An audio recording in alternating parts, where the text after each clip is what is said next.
ಅಂತ ಹೇಳಿ ಅಂದ್ರೆ ದೇಹದ ಪುರಾಣ ಅಂತ ಹೇಳ್ತಾರ.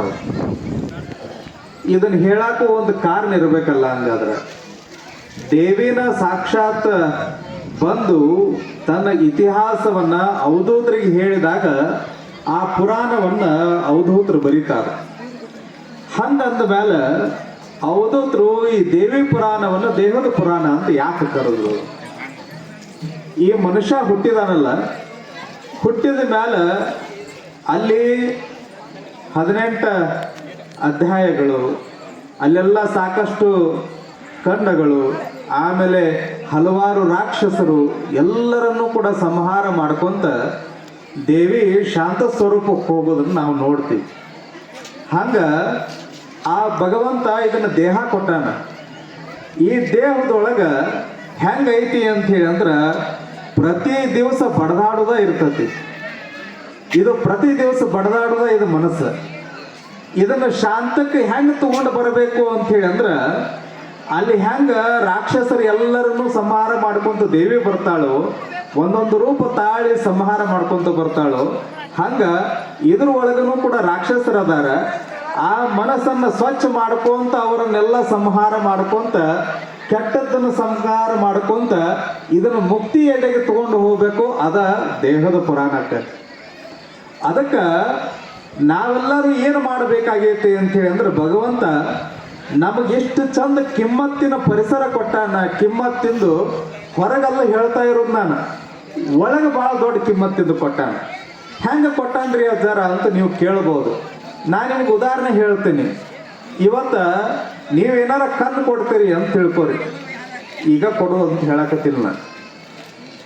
ಅಕಸ್ಮಾತ್ ಈಗ ಹೋದ ಮೇಲೆ ಕಣ್ಣು ಏನಾದರೂ ತೀರ್ಕೊಂಡು ಅವ್ರದ್ದು ಇಷ್ಟ ಗಂಟೆ ಒಳಗೆ ಕಣ್ಣನ್ನು ಕೊಡಬೇಕು, ನೇತ್ರದಾನ ಅಂತೇಳಿ ಬಂದದ್ದು. ಹಂಗೆ ಕಣ್ಣು ಕೊಟ್ರಿ ಅಂಥೇಳಿ ಅಂದ್ರೆ ದಾನ ಮಾಡಿದ್ರೆ ಬೇರೆ ಅದು. ಆದ್ರೆ ಕಣ್ಣು ಕೊಟ್ರಿ ಅಂಥೇಳಿ ಅಂದ್ರೆ ಅಕಸ್ಮಾತ್ ಕಣ್ಣನ್ನು ಮಾರಿದ್ರಿ ಅಂಥೇಳಿ ಅಂದ್ರೆ ಅದಕ್ಕೆ ಎಷ್ಟು ಕಿಮ್ಮತ್ತದ ಅನ್ನೋದನ್ನು ನೀವು ಹೋಗಿ ದವಾಖಾನೆಗೆ ಕೇಳ್ಕೊಂಡು ಬರ್ಬೋದು. ಒಬ್ಬ ವೈದ್ಯರನ್ನ ಕೇಳಬಹುದು. ಸುಮಾರು ಸಾವಿರಾರು ರೂಪಾಯಿಗಳ ಬೆಲೆಯನ್ನ ಆ ಕಣ್ಣಿಗೆ ಕಟ್ಟಲಾಗ್ತದೆ.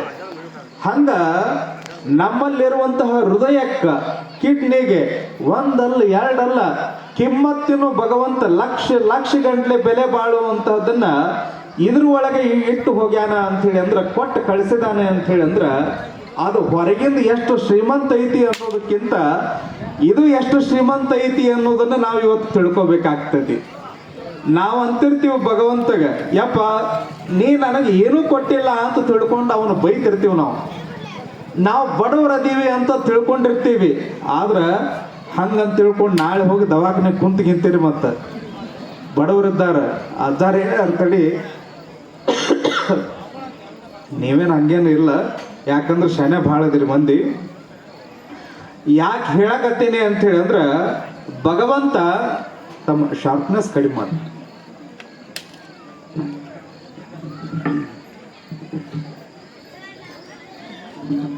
ಭಗವಂತ ನಮಗೆಲ್ಲ ಕೊಟ್ಟಾನಲ್ಲ, ಈ ಕೊಟ್ಟಿರುವಂತಹ ದೇಹಕ್ಕೆ ನಾವೆಲ್ಲರೂ ಏನು ಕೊಟ್ಕೊಂತ ಹೋಗ್ಬೇಕು ಅನ್ನೋದು ಗೊತ್ತಿರಬೇಕಷ್ಟ ನಮಗೆ. ಇವತ್ತ ನಾವು ಕೊಡುವಂತಹದ್ದು ಹೆಂಗಾಗೈತಿ ಅಂತೇಳಿ ಅಂದ್ರೆ ಇಲ್ಲಿ ಬಂದಿರೋದು ಯಾಕ ಅಂತ ನೀವೇನಾದ್ರೂ ಕೇಳಿದ್ರೆ ನೀವು ಹೇಳ್ತೀರಿ ಇಲ್ಲೆಲ್ಲರೂ ಪುರಾಣ ಕೇಳಾಕ ಬಂದೀರಿ. ಯಾಕೆ ಪುರಾಣ ಕೇಳಾಕ ಬಂದೀರಿ ಅಂತ ಕೇಳಿದ್ರೆ ಯಪ್ಪ ಒಂದು 4 ಮಾತು ಏನೋ ಒಂದಿಷ್ಟು ಚಲೋದನ್ನು ಕೇಳಿ ಕಿವಿನ ಮನಸ್ಸ ಹಗುರು ಮಾಡ್ಕೋಕ ಬಂದೀವಪ್ಪ ಅಂತ ನೀವು ಅಂತೀರಿ. ಹಂಗಾದ್ರೆ ನಿಮ್ಮ ಮನ್ಯಾಗ ಇದನ್ನು ಯೂಟ್ಯೂಬ್ ಹಚ್ಚಿ ಇಟ್ಕೊಂಡು ಕೇಳಕ್ಕೆ ಬರ್ತಿರ್ಲಿಲ್ಲೇನೋ ಅಂತ ತಿಳ್ಕೊಂಡು ಕೇಳಿದ್ರೆ ನಾನು ನಿಮಗೆ ಹೇಳ್ತೀನಿ, ನಿಮ್ಮ ಮನ್ಯಾಗ ಒಂದು ಸಂಸಾರದಾಗ ಒಂದಿಷ್ಟು ಏನಾದರೂ ಬಾಯಿ ಆಗ್ತದೆ. ಸೌಂಡ್ ಹೆಚ್ಚು ಮಾಡ್ತಾನೆ, ಸೌಂಡ್ ಹೆಚ್ಚು ಮಾಡು, ಶಾರ್ಪ್ನೆಸ್ ಕಡಿಮೆ ಮಾಡಿ.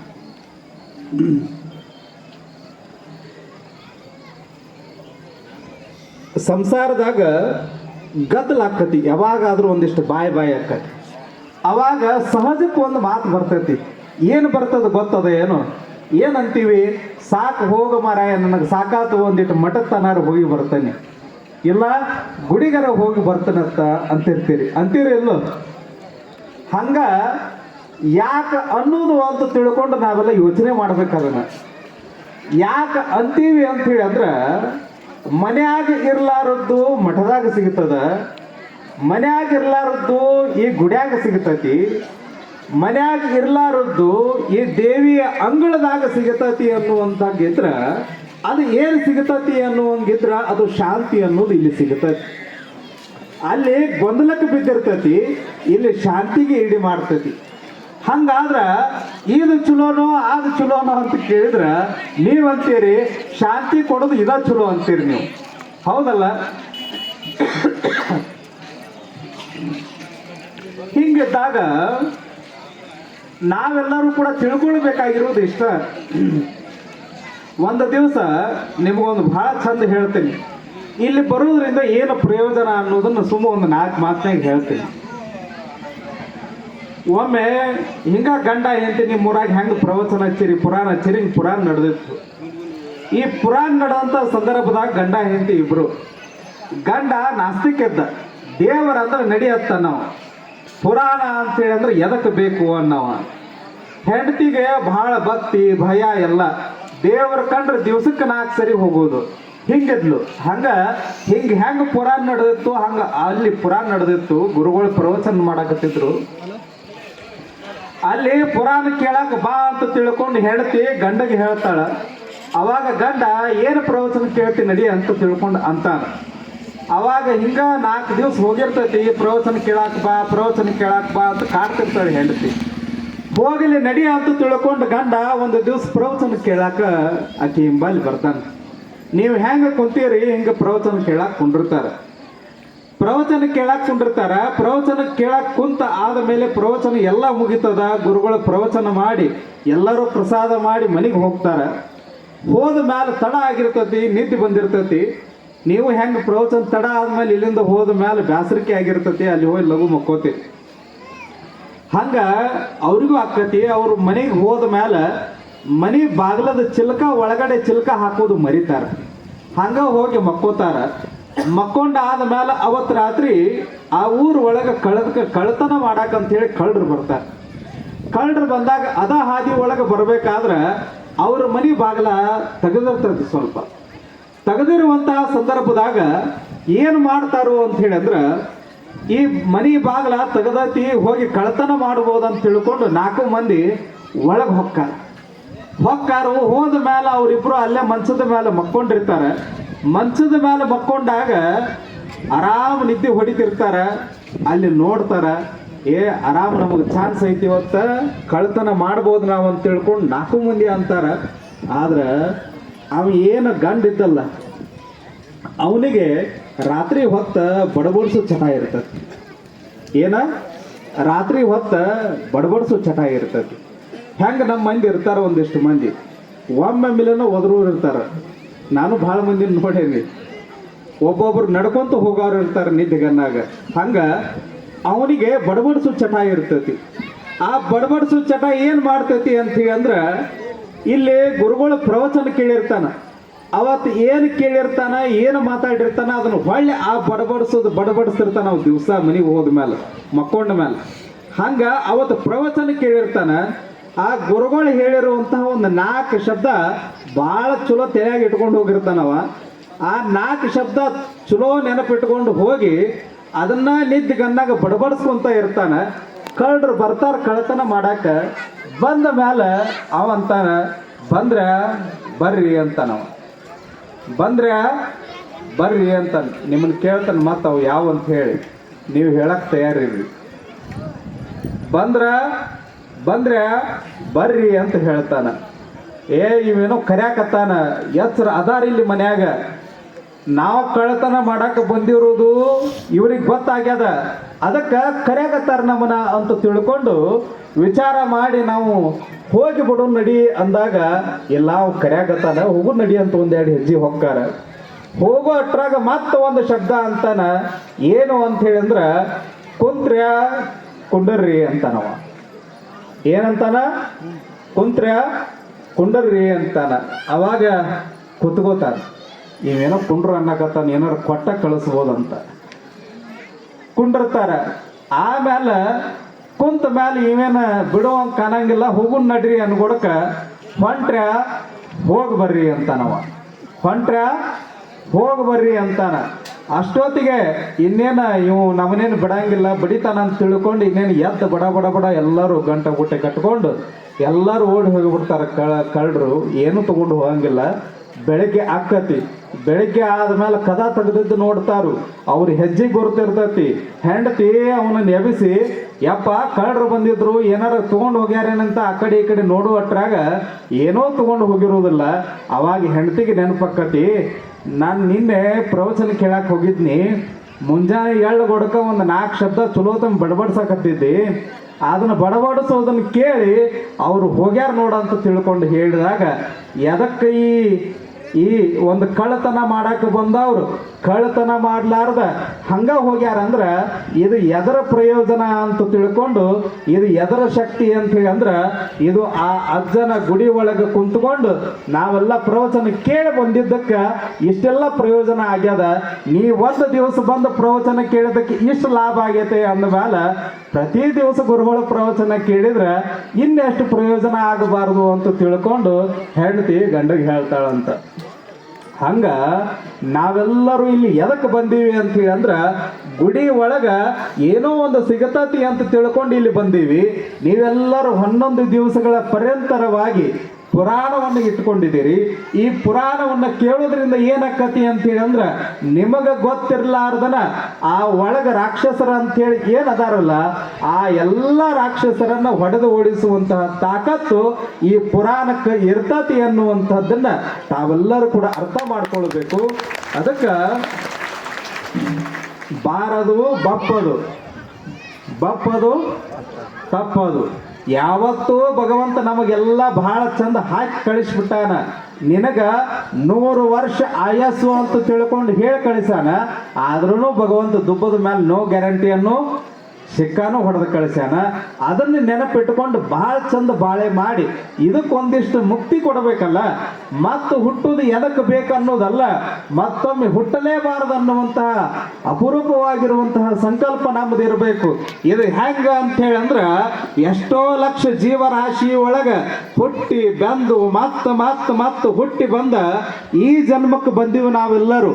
ಈ ಜನ್ಮ ಬಂದ ಮೇಲೆ ಮತ್ತು ಹುಳ ಆಗಿ ಹುಟ್ಟಿ ಮತ್ತೆ ಎಷ್ಟೋ ಲಕ್ಷ ಜೀವರಾಶಿಗಳಾಗಿ ಹುಟ್ಟಿ ಮತ್ತಿದ್ರೊಳಗೆ ಹುಟ್ಟಿ ಅನುಭವಿಸುವುದು ಯಾಕೆ? ಇದೇ ಜನ್ಮನ ಕಡೆ ಅನ್ನುವಂತಹ ಸಂಕಲ್ಪದೊಂದಿಗೆ ನಾವೆಲ್ಲರೂ ಕೂಡ ನಮ್ಮ ಜೀವನವನ್ನ ಮುಕ್ತಿಯೆಡೆಗೆ ತೆಗೆದುಕೊಂಡು ಹೋಗುವಂತಹ ಕೆಲಸವನ್ನ ಇಲ್ಲಿ ನಾವೆಲ್ಲರೂ ಕೂಡ ಮಾಡಕ್ ಕೂಡಿದ್ದೀವಿ. ಅದನ್ನ ನೀವೆಲ್ಲರೂ ಕೂಡ ಅರ್ಥ ಮಾಡ್ಕೋಬೇಕು. ಬಹಳ ಚಂದ ಹೇಳ್ತಾರೆ. G.S. ಶಿವರುದ್ರಪ್ಪನವರು ಒಂದು ಕವನದೊಳಗೆ ಹೇಳ್ತಾರೆ, ಓ ಮಲ್ಲಿಗೆ ಹೂವೆ ಕಾಕಡ ನೀನೆಷ್ಟು ಪಾಕಡ, ಓ ಮಲ್ಲಿಗೆ ಹೂವೆ ಕಾಕಡ ನೀನೆಷ್ಟು ಪಾಕಡ, ಅರಳಿ ನಿಂತೆ ಗಡಗಡ ಉದುರಿ ಬಿದ್ದೆ ಬಡಬಡ, ಒಂದೇ ದಿನದ ಜೀವನ ಆದರೂನೂ ಪಾವನ, ನನ್ನ ಮನೆಯ ನಂದನ ನಿನಗೆ ನನ್ನ ವಂದನ ಅನ್ನುವಂತಹ ಮಾತು. ಇಷ್ಟು ಚಂದ ಅವ್ರ ಕವನವನ್ನ ಬರೆದು ಕೊಡ್ತಾರಲ್ಲ. ಒಂದು ಹೂವು ಐತಿ ಇಲ್ಲಿ. ಈ ಒಂದು ಹೂವ ತನ್ನ ಜೀವನವನ್ನ ಎಷ್ಟು ಸಾರ್ಥಕ ಮಾಡ್ಕೊಂಡು ಹೋಗ್ಕತಿ ನೋಡ್ರಿ. ಹಂಗ ಸುಮ್ಮನೆ ನೀವೆಲ್ಲ ತಾಯಂದಿರಿ ಇಲ್ಲಿ ಕುಂತಿದ್ದೀರಿ. ನೀವೆಲ್ಲ ತಲೆ ಒಳಗ ನಿಮ್ಮ ಏನು ಒಂದಿಷ್ಟು ಜಡೆಗೆ ಒಂದಿಷ್ಟು ಹೂವನ್ನ ಮುಡ್ಕೊಂಡು ಬಂದಿದ್ದೀರಿ ಒಂದಿಷ್ಟು ಜನ, ಹೌದಲ್ಲ? ಆ ಹೂವ ಆ ಗಿಡದ ಒಳಗಿಂದ ಬಂದು ನಿಮ್ಮ ಜಡೆಗೆ ಏರ್ತು ಅಂತ ಹೇಳಿ ಅಂದ್ರೆ ಎಷ್ಟು ಚಂದ ಕಾಣ್ತೀರಿ ನೀವೆಲ್ಲ. ಆ ಹೂವ ತನ್ನ ಸಾರ್ಥಕತೆ ಮಾಡ್ಕೊಂಡು ಹೋತು. ಇನ್ನು ಇಲ್ಲಿ ದೇವಿಯ ನೀವು ಫ್ರಿಜ್ನಾಗಿಟ್ರೆ ಭಾಳ ದಿವಸ ಬರ್ತೈತಿ, ಹೌದಿಲ್ಲ? ನೀರು ಹೊಡ್ಕೊಂತ ಇದ್ರೆ 2 ದಿವಸ ಬರ್ಬೋದು. ಆದ್ರೆ ಎಷ್ಟೋ ದಿವಸ ಇದ್ರೂ 1 ದಿವಸ 2 ದಿವಸ ಬದುಕ್ತದ. ಆದ್ರೆ ತನ್ನ ಜೀವನವನ್ನು ಸಾರ್ಥಕ ಮಾಡ್ಕೊಂಡು ಹೋಗ್ತತಿ ಅಂದಮೇಲೆ ಭಗವಂತ 100 ವರ್ಷ ಕೊಟ್ಟಾನ. 100 ವರ್ಷ ಒಳಗೆ ನಾವ್ಯಾಕೆ ಸಾರ್ಥಕ ಮಾಡ್ಕೊಳ್ಬಾರ್ದು? ನಾವು ಕೂಡ ಭಗವಂತನ ಪಾದಕ್ಕೆ ಹೂವಾಗಿ ನಾವೆಲ್ಲರೂ ಅರ್ಪಿತಗೊಳ್ಬೇಕು ಅಂತೇಳಿ ನಮ್ಮ ಜೀವನವನ್ನು ಹಂಗೆ ಕಳೆದು ಹೋಗ್ಬೇಕು ಅನ್ನುವಂಥದ್ದನ್ನ ತಮಗೆಲ್ಲರಿಗೂ ಕೂಡ ಈ ಮೂಲಕ ನಾನು ಹೇಳಕ್ಕೆ ಇಷ್ಟಪಡ್ತೇನೆ. ನೀವೆಲ್ಲರೂ ಕೂಡ ಇಷ್ಟ ತಿಳ್ಕೊಳ್ರಿ. ಭಗವಂತ ಬಹಳ ಚಂದ ಜೀವನ ಕೊಟ್ಟಾನ. ಸುಮ್ಮನೆ ಜೀವನ ಆನಂದವಾಗಿ ಕೇಳಿರಿ. ಹೆಂಗ ಪಿಕ್ಚರ್ ನೋಡ್ಬೇಕ ಪಿಕ್ಚರ್ ನೋಡ್ರಿ, ಆನಂದವಾಗಿ ಏನು ಸಾಂಗ್ ಕೇಳ್ಬೇಕ ಆರಾಮಾಗಿ ಸಾಂಗ್ ಕೇಳ್ರಿ. ಆರಾಮಾಗಿ ದೇವ್ರಿಗೆ ಹೋಗ್ಬೇಕಾ 108 ದೇವ್ರಿಗೆ ಹೋಗ್ರಿ, ಒಂದಿಷ್ಟು ಭಜನೆ ಮಾಡ್ರಿ, ಒಂದಿಷ್ಟು ಎಲ್ಲರೂ ಕೂಡ್ಕೊಂಡು ಈಗೆಲ್ಲ ಧಾರಾವಾಹಿ ನೋಡೋದು ಬಿಡ್ರಿ. ನಮ್ಮ ಮಕ್ಕಳಿಗೆ ನಾವೆಲ್ಲ ಏನು ಹೇಳಕ್ ಕೊಡಕತ್ತೀವಿ ಅಂತ ಹೇಳಿ ಅಂದ್ರ, ಇವತ್ತು ನಾವೆಲ್ಲ ಮೊದಲಿನ ಮಂದಿ ಬಹಳ ಚಂದ ಇದ್ರು. ಈ ಅವ್ವಗಳು ಅದಾರ ನೋಡು, ತಲೆ ಮೇಲೆ ಸೆರಗು ಹೊತ್ಕೊಂಡ ಎಷ್ಟು ಚಂದ ಕುಂತಾರ ಅವರೆಲ್ಲ ಹಳಿ ಮಂದಿ. ಅವ್ರನ್ನ ನೋಡಿ ನಾವೆಲ್ಲ ಈಗಿನ ಮಂದಿ ಕಲಿಬೇಕಾಗೈತಿ. ಏನು ಅಂತ ಹೇಳಿ ಅಂದ್ರ, ಅವ್ರ ಮನ್ಯಾಗ ಮೊದಲು ಟಿವಿ ಇರ್ತಿರ್ಲಿಲ್ಲ, ಆಕಳಿದ್ದು. ಆಮೇಲೆ 4 ಮಂದಿ ಎಲ್ಲ ಮಕ್ಕಳನ್ನ ಕುಂಡ್ರಿಸ್ಕೊಂಡು ಮಕ್ಕಳನ್ನ ಎಲ್ಲ ಕುಂಡ್ರಿಸ್ಕೊಂಡು ಅವ್ರಿಗೆ ಬುದ್ಧಿ ಹೇಳ್ತಿದ್ರು, 4 ಕತಿ ಹೇಳ್ತಿದ್ರು.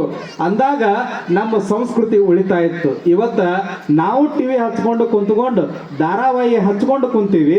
ಆಮೇಲೆ ನಮ್ಮ ಮಕ್ಕಳು ಏನ್ ನೋಡ್ತಾವೆ ಅಂತ ಹೇಳಿ ಅಂದ್ರ, ಧಾರಾವಾಹಿ ಒಳಗೆ ಏನ್ ಬರ್ತತಿ, ಏನ್ ನಿಮ್ಮನ್ನು ಕೂಡ್ಸೋದು ಅಲ್ಲಿ ಏನಾರ ಬರ್ತತೇನು? ಆ ಕೂಡ್ಸಾಕ 4 ವರ್ಷ ತಗೊಂಡಿರ್ತಾನವ, ಹೌದಲ್ಲ? ಅಲ್ಲಿವರೆಗೆ ನಮ್ಮ ಮಕ್ಕಳು ಬಡಿಯೋದು ಕೊಲ್ಲೋದು ಇದನ್ನ ನೋಡ್ತಾವ. ಹಂಗ ಅಂದ ಮೇಲೆ ಇವತ್ತು ನಮ್ಮ ಮಕ್ಕಳು ಏನು ಕಲಿಯಾಕತ್ತಾವು? ನಮ್ಮನ್ನು ಹೊರಗೆ ಹಾಕೋದು, ಅತ್ತಿನ ಬೈಯೋದು, ಹಿಂಗ ಎಲ್ಲಾನು ಹಿಂಗ ಕಲ್ಕೋಂತ ಹೊಂಟಾವ್. ಅದಕ್ಕೆ ಪುಣ್ಯಾತ್ಮರೇ, ದೂರದರ್ಶನ ಅನ್ನೋದ್ರೊಳಗ ದೂರದರ್ಶನ ಅನ್ನೋದು ಐತಿ. ಅದನ್ನ ಯಾಕೆ ಇಡಬೇಕು, ಅಟ್ಟ ಇಟ್ಟು ನೋಡ್ಬೇಕಾಗೈತಿ. ಅದನ್ನೊಂದು ಪ್ರಸಂಗ ನಿಮಗೆ ಹೇಳ್ಬೋದು. ಸಮಯ ಐತಲ್ಲ, ಸಮಯ ಅದ ಹೇಳಿ ಪ್ರಸಾದ ಆಯ್ತು. ಯಾಕಂದ್ರೆ ನಾನು ಕೇಳಬೇಕಾಗತ್ತೆ, ಇಲ್ಲಿ ಸಮಯ ನನಗೆ ಗೊತ್ತಿಲ್ಲ, ಇನ್ನೂ ಪೂಜಾರ ಆಶೀರ್ವಚನ ನೀಡೋರಿದ್ದಾರೆ. ಇದೊಂದು ಪ್ರಸಂಗ ಹೇಳಿ ನಾನು ಮಾತನ್ನು ಮುಗಿಸ್ತೀನಿ. ನೀವೆಲ್ಲ ಇವತ್ತು ಧಾರಾವಾಹಿ ನೋಡಾಕತ್ತೀರವ, ಹಂಗೆ ಧಾರಾವಾಹಿ ನೋಡೋ ಚಟ ಒಬ್ಬಾಕಿಗಿತ್ತು. ಆಕಿ ಗಂಡ ರೈತ ಇದ್ದ. ಇದೊಂದು ಪ್ರಸಂಗ ಹೇಳಿ ನಾನು ಮಾತುಗಳು ವಿರಾಮ ನೀಡ್ತೀನಿ. ತಾವು ಹೇಳಿದ್ರು ಹೇಳಂಗಿಲ್ಲ, ಯಾಕಂದ್ರೆ ಸಮಯನೂ ಕೂಡ ಭಾಳ ಆಗಿರೋದ್ರಿಂದ. ಧಾರಾವಾಹಿ ನೋಡು ಚಟ ಭಾಳ ಇತ್ತು. ಹಿಂಗ ಗಂಡ ರೈತೈಕಿ ಮಾಡವ, ಧಾರಾವಾಹಿ ನೋಡ್ಕೊಂತ ಕುಂಡ್ರಾಕಿ ಅವ ಬೆಳಗ್ಗೆ ಎದ್ದು ಇನ್ನೇನು ಹೊಲಕ್ಕೆ ಹೋಗಬೇಕು ಅನ್ನುವಂತಹ ಸಂದರ್ಭದೊಳಗೆ ಹೋಗ್ಬೇಕಂತೇಳಿ ಬಾರ್ಕೋಲ್ ಹಾಕೊಂಡು ಎತ್ತುಗಳು ತಯಾರಿ ಮಾಡಿಕೊಂಡು ಹೋಗಾಕ ತಯಾರಾಗ್ತಾನ. ಹೋಗೋ ಮುಂದೆ ಹೆಂಡತಿ ಟಿವಿ ನೋಡ್ಕೊಂತ ಕುಂತಿರ್ತಾಳೆ. ನೋಡ್ಕೊಂತ ಕುಂತಾಗ ಆಕಿಗೆ ಹೇಳಿ ಹೋಗ್ತಾನ ಅವ್ ಗಂಡ, ನೋಡ ಹೊಲದಾಗ ಭಾಳ ದಗದದ, ಎಲ್ಲ ದಗದ ಮಾಡ್ತಿರ್ತೀನಿ, ಮಧ್ಯಾಹ್ನ 12 ಗಂಟೆ 2 ಗಂಟೆ ಅನ್ನುವಷ್ಟ್ರಾಗ ಬುತ್ತಿ ತಗೊಂಡು ಬಾ, ಭಾಳ ಹೊಟ್ಟೆ ಹಸಿರ್ತತಿ ಅಂತ ಹೇಳ್ತಾನ. ತಗೋ ನೀ ಹೋಗಂತ ಹೇಳ್ತಾಳೆ. ಆ ಕಡೆ ಅವ ಗಂಡ ಹೋಗ್ತಾನ ಹೊಲಕ್ಕೆ. ಒಂದು ಮುಂಜಾನೆಯಿಂದ ಮಧ್ಯಾಹ್ನವರೆಗೂ ಕೂಡ ದುಡಿತಾನ. ಹೊಲದೊಳಗೆ ಕೆಟ್ಟ ಬಿಸಿಲು ಇರ್ತತಿ. ಕೆಟ್ಟ ಬಿಸಿಲಾಗ ದುಡದ ಹೊಟ್ಟೆ ಭಾಳ ಹಸ್ದಿರ್ತೈತಿ. ಇಲ್ಲಿ ಹೆಂಡತಿ ಹಂಗ ಟಿವಿ ನೋಡ್ಕೊಂತ ಕುಂತಿರ್ತಾಳ. ಆ ಕಡೆ ದುಡದು ಇನ್ನು 2 ಗಂಟೆ ಆತು. 2 ಗಂಟೆ ಆಯ್ತು ಅನ್ನುವಷ್ಟ್ರಾಗ ಬುತ್ತಿ ತಗೊಂಡ ನನ್ನ ಹೆಂಡತಿ ಯಾಕೆ ಬರಲಿಲ್ಲ ಅಂತೇಳಿ ಯೋಚನೆ ಮಾಡ್ತಿರ್ತಾನ. 2 ಹೊಕ್ಕತಿ 3 ಹೊಕ್ಕತಿ, ಹಿಂಗ ಟೈಮ್ ಹೋಗಿ 4 ಗಂಟೆ ಆಕತಿ. ಆ ಕಡೆ ಹೆಂಡತಿ ಟಿವಿ ನೋಡ್ಕೊಂತ ಕುಂತಾಕಿ ಒಂದು ಧಾರಾವಾಹಿ ಆದ್ಮೇಲೆ ಇನ್ನೊಂದು ಧಾರಾವಾಹಿ ನೋಡ್ಕೊಂತ ಆರಾಮಾಗಿ ಕುಂತ್ಕೊಂಡ್ ಬಿಟ್ಟಿರ್ತಾಳ. ಒಮ್ಮೆಲೆ ಎಚ್ಚರಕತ್ತ ಅಡ್ವರ್ಟೈಸ್ಮೆಂಟ್ ಒಳಗೆ ಒಂದು ಏನು ಊಟದ ಒಂದು ಸುಮ್ಮನೆ ಒಂದು ಅಡ್ವರ್ಟೈಸ್ಮೆಂಟ್ ಬರ್ತದ. ಅವಾಗ ಬಂದಾಗ ಒಮ್ಮೆ ನೆನಪಕ್ಕದಂತ, ಏನು ಗಂಡ ಬುತ್ತಿ ತರಾಕ್ ಹೇಳಿದ್ದ, ಇನ್ನೂ ಬಡ ತಗೊಂಡಾಕಿನ ಒಂದಿಷ್ಟು ಹಿಟ್ಟು ತಗೊಂಡಾಕಿನ ಜ್ವಾಳದ ಹಿಟ್ಟ ಹಾಕೋತಾಳ. ಅದರ ಮೇಲಿನ ಡಬ್ಬಿ ಒಳಗ ಚಲೋ ತಮ್ಮಿ ಬದನೆಕಾಯಿ ಹಂಗ ಇರ್ತಾವ, ಬಡ ಬದನೆಕಾಯಿ ಇಟ್ಕೋತಾಳ. ಹಂಗ ಬಡ ಹಂಗ ನೋಡಿದಾಕಿನ ಒಂದಿಷ್ಟು ಅಕ್ಕಿ ತಗೊಂಡಾಕಿನ ಅಕ್ಕಿ ಇಟ್ಕೋತಾಳ ಮ್ಯಾಗಿನ ಡಬ್ಬ್ಯಾಗ. ಇನ್ನೊಂದು ಡಬ್ಬ್ಯಾಗ ಬಡ ನೀರು ಹಾಕೊಂಡಾಕಿನ ಎಲ್ಲ ತುಂಬಿಕೊಂಡು ಸೀದಾ ಗಡ ಓಡಿ ಹೊಕ್ಕಳ. ಹಂಗ ಆ ಕಡೆ ರಾವ್ ಆಗಿರ್ತಾನ ಗಂಡ. ಏನು ಇನ್ನೂ ಹೊಟ್ಟೆ ಹಸ್ದತಿ, ನಿನ್ ಏನು ಅರು ಒಯ್ತೋ ಇಲ್ಲೋ ಅಂತ ತಿಳ್ಕೊಂಡು ಬಾರಕೋಲ್ ಎತ್ತು ಹುಡ್ಕ ಅವ ಒಂದು ಏಟು ಸುಮ್ಮನೆ ನೆಲಕ್ಕೆ ಹೊಡಿತಾನ. ನನಗ ಸಿಟ್ಟು ಮಾಡ್ತೀಯ ನೀನು ನಡಿ ಅಂತ ತಿಳ್ಕೊಂಡು ನಾನು ಇವತ್ತು ನಿನಗೆ ಶಾಪ ಕೊಡಾಕತ್ತೀನಿ. ಏನು ಶಾಪ ಅಂಥೇಳಿ ಅಂದ್ರೆ, ನಾನು ತಂದಿರುವಂತಹ ರೊಟ್ಟಿ ಹಿಟ್ಟಾಗಲಿ, ನಾ ತಂದಿರುವಂತಹ ಬದನೆಕಾಯಿ ಪಲ್ಯ ಬದನೆಕಾಯಿ ಆಗಲಿ, ನಾ ತಂದಿರುವಂತಹ ಅನ್ನ ಅಕ್ಕಿ ಆಗಲಿ, ನಾ ತಂದಿರುವಂತಹ ಸಾರ ನೀರಾಗಲಿ, ಇದು ನನ್ನ ಶಾಪ ಅಂತ ತಿಳ್ಕೊಂಡು ಹೆಂಡತಿ ಸಿಟ್ಟಿಗೆ ಅದು ಹಿಂಗೆ ಅಂತಾಳಂತ. ಅಂದ ಮೇಲೆ ನನ್ನ ಹೆಂಡತಿ ಯಾವಾಗಿಟ್ಟು ಶಾಪ ಕೊಡುವಟ್ಟು ಸಾಮರ್ಥ್ಯವಂತಿಕೆಗೆ ಅಂತ ತಿಳ್ಕೊಂಡು ಒಮ್ಮೆಲೆ ತಡಿ ನೋಡ್ತಾನಂತ ತಿಳ್ಕೊಂಡು ಆ ಕ್ಯಾರಿಯರ್ ಡಬ್ಬಿ ತೆಗಿತಾನಂತ. ಒಂದನೇ ಮುಚ್ಚಳ ತೆಗಿವಟ್ರಾಗ ಸಾಂಬಾರೆಲ್ಲ ನೀರಾಗಿರ್ತದ. 2ನೇ ಡಬ್ಬಿ ತೆಗಿತಾನ, ಏನಾಗಿರ್ತತಿ? ಅಕ್ಕಿ ಆಗಿರ್ತಾವ. ಏನು 3ನೇ ಡಬ್ಬಿ ತೆಗಿತಾನ, ಬದನೆಕಾಯಿ ಆಗಿರ್ತತಿ. ಇನ್ನು 4ನೇ ಡಬ್ಬಿ ನೋಡ್ತಾನ, ಏನಾಗಿರ್ತತಿ? ಹಿಟ್ಟಿರ್ತತಿ. ಅನ್ನಗೋಡಕ ನನ್ನ ಹೆಂಡತಿ ದೇವರಂತ ಅಂತ ತಿಳ್ಕೊಂಡು ಸಾಷ್ಟಾಂಗ ಹಾಕ್ತಾನಂತಾವ. ಅದಕ್ಕೆ ನೀವು ಯಾರು ಹಿಂಗೆ ಮಾಡಿಗಿದ್ದೀರಿ ನಮ್ಮ ಅನ್ನಗಳಿಗೆ ಪಾಪ ದುಡ್ದಿರ್ತಾವ ಅಂದ್ರೆ ಧಾರಾವಾಹಿ ನೋಡಿ ಈ ಪರಿಸ್ಥಿತಿ ಆ ಸಂದರ್ಭದೊಳಗೆ ಆತು, ಹಿಂಗೆ ಮಾಡಿದ್ಲು. ಅದಕ್ಕೆ ತಾಯಂದ್ರ ಧಾರಾವಾಹಿ ನೋಡೋದು ಎಷ್ಟು ಚಲೋನೋ ಅಷ್ಟ ಕೆಟ್ಟ. ನಾವೆಲ್ಲರಿಗೆ ನನ್ನ ಹತ್ರ ಏನಾದರೂ ಉಪಯೋಗ ಆಗುವಂತಹದ್ದು ಏನಾದರೂ ಇದ್ರ, ದೇವ್ರ ಒಂದಿಷ್ಟು ಸಂಪತ್ತು ಕೊಟ್ಟಿದ್ರ ಹಸದವ್ರಿಗೆ ಒಂದು ತುತ್ತು ನೀಡ್ರಿ. ಯಾರು ಬಡವರು ಇದ್ರು ಅಂತ ಹೇಳಿದ್ರೆ ಒಂದು ಜೋಡಿ ಅರ್ಬಿ ಕೊಡ್ರಿ. ಇತ್ತು ಅಂತ ಹೇಳಿದ್ರೆ ಎರ್ದವ್ರು ಏನು ಮಾಡ್ಬೇಕ್ರಿ ಅಂತ ಹೇಳಿದ್ರೆ ನನ್ನ ಹತ್ರ ಒಂದು ರೊಟ್ಟಿ ಕೊಟ್ಟಿದ್ದಂತ ಹೇಳಿ ಅಂದ್ರೆ ಒಂದು ತುಣಕ ಇನ್ನೊಬ್ಬರಿಗೆ ಕೊಟ್ಟು ತಿನ್ನುವಂತಹದನ್ನ ನಮ್ಮ ಭಗವಂತ ಅಷ್ಟು ಬಡ್ತಾನಂತರೂ ನಮಗೂ ಕೊಟ್ಟಿಲ್ಲ. ಈಗಂತರೂ ನಮಗೆಲ್ಲ ಸೇರ್ ಗಂಟ್ಲೆ ಅಕ್ಕಿ ಸಿಗಾಕತ್ತಾವ, 2000 ಗಂಟ್ಲೆ ರೊಕ್ಕ ಸಿಗಾಕತ್ತಾವ. ಬಸ್ಸಿಗೆ ಹೋದ್ರಿ ಅಂತ ಹೇಳಿದ್ರೆ ನಮ್ಮ ತಾಯಂದ್ರಿಗೆ ಫ್ರೀ ಐತಿ. ಇನ್ಯಾಕೆ ಚಿಂತೆ ಮಾಡ್ತೀರಿ? ಎಲ್ಲ ಉಳಿತಾಯ ಮಾಡಿಕೊಡುವಂತಹದ್ದನ್ನ ನಮ್ಮ ಸರ್ಕಾರ ಮಾಡಕತ್ತಾವ. ಅಂದ ಮೇಲೆ ಬಡವರಿಗೆ ನಾವೆಲ್ಲ ಸಹಾಯ ಆಗೋನು. ನಮ್ಮೂರಾಗ ಏನಿಲ್ಲೋ ಅದನ್ನು ಕಟ್ಟಿಕೊಡುವಂತಹ ಕೆಲಸವನ್ನು ನಾವೆಲ್ಲರೂ ಕೂಡ ಮಾಡೋಣ ಅನ್ನುವಂತಹ ಮಾತನ್ನು ಹೇಳ್ತಾ ಲಕ್ಕುಂಡಿ ಗ್ರಾಮ ಸದಾವಕಾಲ ಇದೊಂದು ಇತಿಹಾಸವುಳ್ಳಂತಹ ಊರು, ಶರಣರು ಬಂದು ಹೋಗಿರುವಂತಹ ನಾಡು. ಈ ಊರಿನೊಳಗೆ ತಾವೆಲ್ಲರೂ ಕೂಡ ಅದೇರಿ, ಎಲ್ಲರೂ ರೈತರದೇರಿ.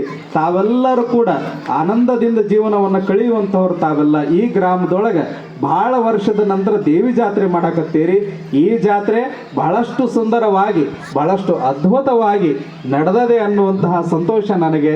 ನಿಮ್ಮನ್ನೆಲ್ಲ ನೋಡಿ ಬಹಳಷ್ಟು ಖುಷಿ ಆಯಿತು ಅನ್ನುವಂತಹ ಮಾತನ್ನು ಕೂಡ ಹೇಳ್ತಾ ನಿಮಗೆಲ್ಲ ಮತ್ತೊಮ್ಮೆ ಮಗದೊಮ್ಮೆ ಆ ಭಗವಂತನ ಆಶೀರ್ವಾದ ನಿಮ್ಮ ಮೇಲೆ ಸದಾಕಾಲ ಇರ್ತದೆ.